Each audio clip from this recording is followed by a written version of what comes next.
नमस्कार, मी ऋषाली यादव सारंग। या बुलेटिनमध्ये आता आपण बातम्या विस्ताराने पाहूयात। राजकीय परिस्थिती पाहून शिंदे अजित पवारांना सोबत घेतलं। संघाच्या बैठकीमध्ये देवेंद्र फडणवीसांकडून आपली भूमिका स्पष्ट करण्यात आली आहे। अजितदादांना सोबत घेण्याचा अपेक्षित फायदा झाला नाही। विधानसभेला अजित पवारांना सोबत घेऊनच पुढे जाणार असं फडणवीसांनी स्पष्ट केलंय। नागपुरात फडणवीसांच्या उपस्थितीमध्ये संघाची समन्वय बैठक पार पडली। अजित पवारांना सोबत घेण्यावर संघाच्या पदाधिकाऱ्यांनी आक्षेप घेतला। इतरांना सोबत घेऊन आपल्या पदाधिकाऱ्यांवर अन्याय का? संघ पदाधिकाऱ्यांनी हा सवाल केला। राजकीय परिस्थिती पाहून शिंदे आणि अजित पवारांना सोबत घेतल्याचं फडणवीसांनी म्हटलं।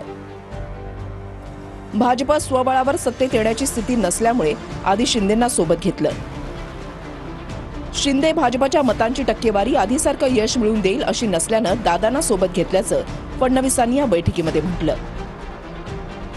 अजित पवारांना सोबत घेण्याचा महायुतीला अपेक्षित फायदा झाला नाही असं देखील फडणवीसांनी स्पष्ट केलं। भाजप आणि राष्ट्रवादीची मतं एकमेकांना ट्रान्सफर झाली नाहीत। मतांची टक्केवारी कमी राहिल्यामुळे महायुतीला लोकसभेला फटका बसल्याचं फडणवीसांनी म्हटलं।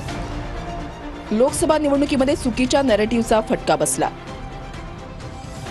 विधानसभा निवडणुकीमध्ये अजित पवारांना सोबत घेऊन पुढे जाणार असं देखील फडणवीसांनी या बैठकीमध्ये स्पष्ट केलं। गजानन उमाटे आमचे प्रतिनिधी आमच्या सोबत आहेत। गजानन, संघासोबत जी महत्त्वपूर्ण बैठक देवेंद्र फडणवीसांची झाली त्याच्यामध्ये त्यांनी हे स्पष्ट केलेलं आहे की लोकसभा निवडणुकीमध्ये राष्ट्रवादीचा हवा तसा फायदा जो आहे तो झाला नाही। भाजप आणि राष्ट्रवादीची मतं एकमेकांना ट्रान्सफर झाली नाही। म्हणजे या बैठकीमध्ये एकूणच मुद्दा होता तो म्हणजे अजित पवारांचा। नक्कीच एकूणच लोकसभा निवडणुकीमध्ये अपेक्षित यश महायुतीला मिळालेलं नाही त्याचं विश्लेषण या संघ पदाधिकारी आणि उपमुख्यमंत्री देवेंद्र फडणवीस यांच्या बैठकीत झालं। आणि महत्त्वाची बैठक आगामी विधानसभा निवडणुकीसाठी त्यातला महत्त्वाचा मुद्दा होता अजितदादा, कारण की गेल्या काही दिवसात संघाच्या वेगवेगळ्या नेत्यांकडनं प्रसारमाध्यमांकडनं जे आहे ते अजितदादाच्या महायुतीत येण्यावर आक्षेप नोंदवला होता। कालच्या बैठकीतही काही संघाच्या पदाधिकाऱ्यांनी अजितदादांच्या महायुती प्रवेशावर प्रश्नचिन्ह उपस्थित केलं। त्यानंतर सविस्तर भूमिका जी आहे ती उपमुख्यमंत्री अजित पवार यांनी मांडली की सगळ्यात महत्त्वाचं म्हणजे राजकीय परिस्थिती पाहून अजितदादा यांना सोबत घेतलं।